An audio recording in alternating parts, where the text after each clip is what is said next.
it's quite a break you had, and what does it all mean to the Dogs?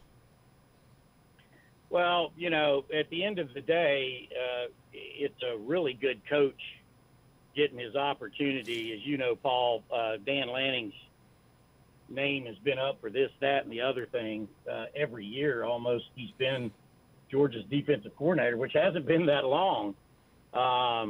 And, I'm probably as surprised as the next guy that his first break as a head coach is going to come at Oregon. But, obviously, the information was out there, and I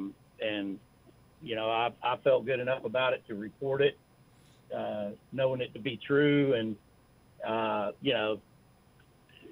some other people didn't have the same information as I did. So, that's that. It won't be the first time, it won't be the last time that's happened. But it's in the meantime, Georgia's going to have to carry on without Dan Lanning, and he carried a heavy weight with Georgia, not only as defensive coordinator and outside linebackers coach, but he's a heck of a recruiter as well.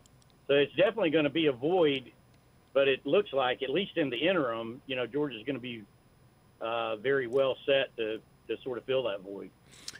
Well, Kirby Smart was in the identical spot, as you know, at the end of the 15 season, and he shuttled between Tuscaloosa and Athens, which, by the way, is a lot easier and shorter to shuttle between than Athens and Oregon.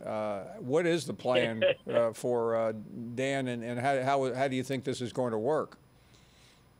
Yeah, that is it. My first experience with this, Paul, was actually back when Mark Richt came to Georgia. I'm sure you'll remember this. Sure. And he stayed at Florida State as they were getting ready for a BCS national championship. And I remember talking to Mark, and retrospectively, he said that just about killed him. And he was a young man then.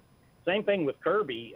The difference when Kirby got the position at Georgia, pretty early in December.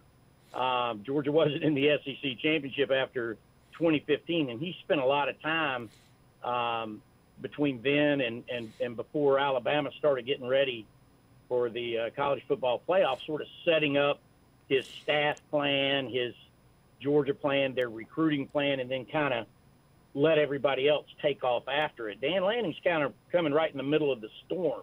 And as you pointed out, Eugene, Oregon is a long way away from Athens, Georgia, but he's an extremely organized guy. I'm sure he'll, I think he's out there right now. He may be back. Georgia's obviously going back on the practice field this week, but I know he was out there this weekend getting introduced and being shown around campus and all that kind of stuff. He'll just be pretty exhausted, I would imagine, by the time January 10th comes around or January 1st. Chip, if I could back up for a second, because we saw your story on Friday and reported it, and it was really interesting to me, more so to you, the number of people that tried to shoot it down. And I know that we're in a different era of journalism with social media, but do you have any earthly idea why there almost seemed to be a concerted effort to rip your story up? Oh, that's a good question, Paul. The problem was they didn't have the information that I had, and there was, I'll just say there was a lot of spinning going on. There was timing issues. Oregon and or Georgia, didn't want that information out there on a Friday. I think they would have been fine with it coming out a little bit later. There were still some machinations going on, but I can't. At the end of the day, I can't control what everybody else is doing, and I hope people recognize. In the business of journalism, if you're using sources, you have to trust your sources. And in my case, this is not to dispel anybody else or to say anything else about anybody, but the Atlanta Journal-Constitution, I can't be wrong. It's not like I'm in a chat room saying this is what we're hearing, ... I mean, you know, you know, the fundamental cornerstone of journalism is truth. And so once you know something to be true, then you're okay with it. And so that's kind of what I had to do. Now, listen, you know, we've all seen crazy things in college coaching searches or pro coaching searches. I mean, you know, sometimes it's not even worth an actual contract. You see them get young. You remember what happened at Tennessee with Greg Schiano.